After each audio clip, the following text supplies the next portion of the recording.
pagpansin mo ay di ko hinangad. Mali man na ikaw ang nagustuhan ko, iligaw man ako ng panahon, ikaw pa rin ang hahanapin ko. Ngitian ng batian, tinginan ng dahilan, ng asaran at ligawan.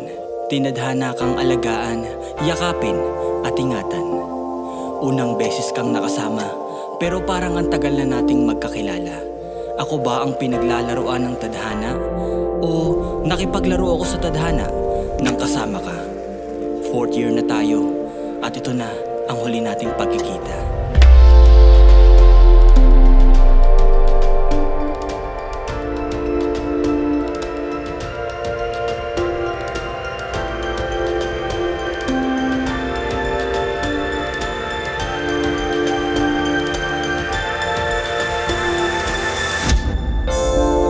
Hindi ko makakalimutan yung huling araw ng klase natin.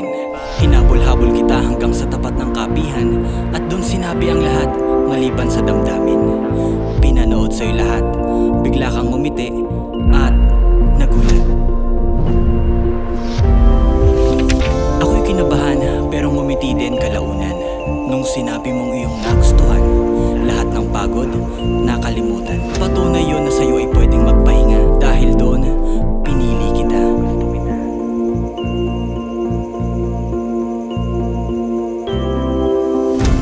Malalim ang punto nito, sana maintindihan mo.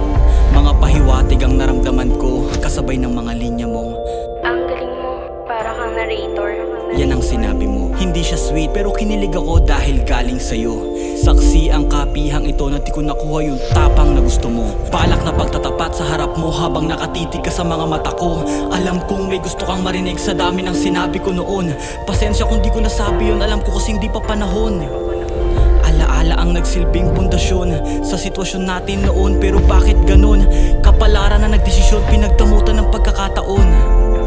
Nagkaiba tayo ng direksyon, pilit kang nilayo sa akin ng panahon.